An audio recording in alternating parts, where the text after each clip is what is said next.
There are moments in a nation's life when you hear something so unsettling, so casually irresponsible that it shakes you to your core. Sheikh Gumi's attempt to downplay the kidnapping of children by comparing herdsmen to IPOB is one of those moments. IPOB is attacking the police, is attacking the army, is attacking INEC, government institutions, killing our men in service. And the herdsmen are kidnapping children not to kill them, to get money. So how can you compare somebody who's killing our gallant men in the armed forces directly, attacking them, to somebody who's kidnapping children to make money, not to kill them? Look, we need some fairness in what we are doing.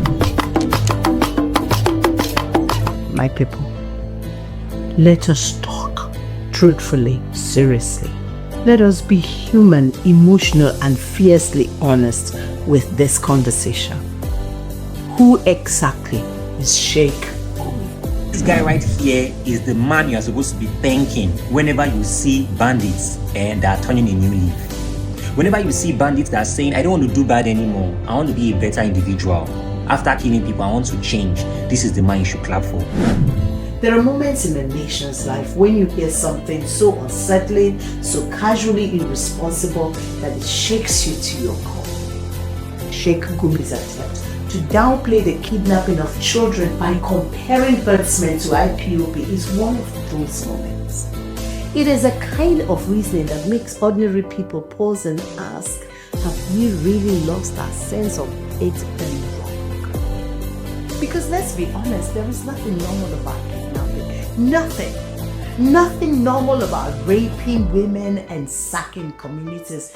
Absolutely nothing. And there is certainly nothing normal about trying to soften the horror of drawing comparisons that makes no sense. A child is not a talking point. When a child is taken, it is not a statistics. No child is just a number. It is someone's baby, someone's only home. A little boy who is still sleeping with his toy car under his pillow. A little girl who wants to be a doctor and so acting doctor with a toy, pretending to be catering for that child. A family whose lives shatters in seconds. So when Gumi suggests that the actions of a herdsman should be understood or weighed against what IPOB does, it feels like a slap.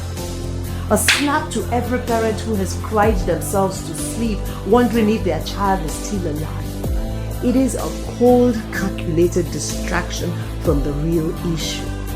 Innocent Nigerians have been stolen like property daily. Violence has no child, no favorite child.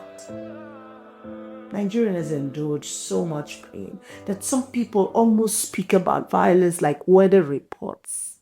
Predictable, expected, ordinary. But tell you what, kidnapping is not ordinary. There is nothing ordinary about that pain. Communities have been turned into ghost town. It is not ordinary.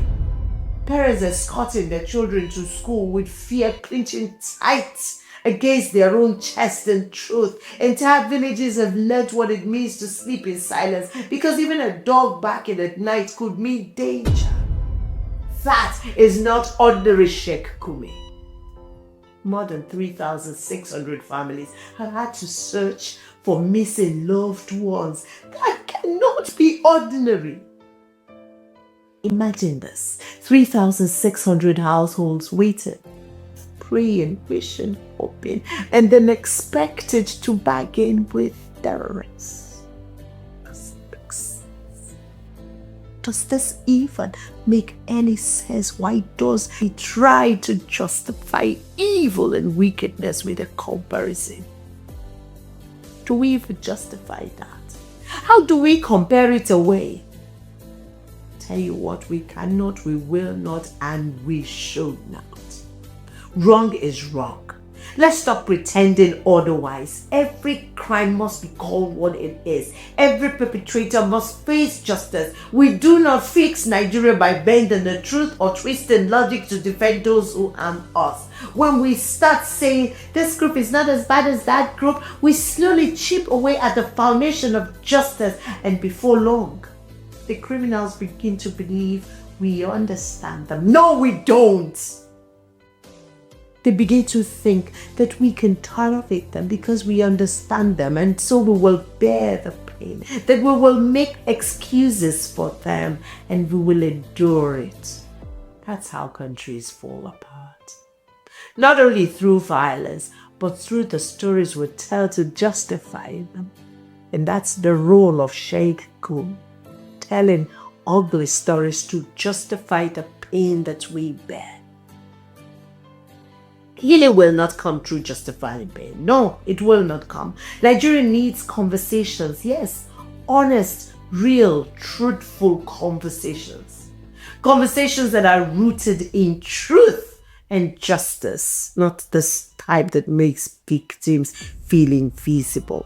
People cannot be invisible. Nigerians are not things, they're human beings. We need leaders who speak healing into wounded communities, not leaders who defend those who kill them.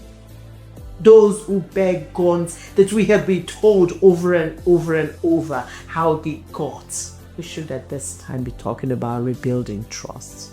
Supporting victims, helping children return to school without fear, strengthening community vigilantes. That's what we should be talking about. Empowering local dialogue that prevents violence before it starts. Not this dangerous narrative that makes it seem like kidnapping can be excused.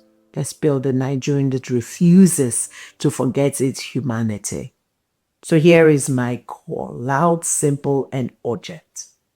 Reject narratives that twist your mind and numb your heart. Reject the laziness of this group is better than that group. No group is better than the other. Reject any argument that treats kidnapping of children as something you can rationalize. There is no rationalizing the death of a young one. Stand with the victims. Stand with the families. Stand with the communities living in fear. Stand for truth, justice, and equity. Stand with a Nigeria that still has a soul. The one that knows what is right. And the one that lives by it. Because the day we start comparing crimes instead of condemning them is the day we lose our humanity. Let us get to this point where we speak truth with the heart. For this nation of ours, Nigeria desperately needs both. My name is Hilda Dokubo, and this is the Oracle, and this Oracle will continue to speak.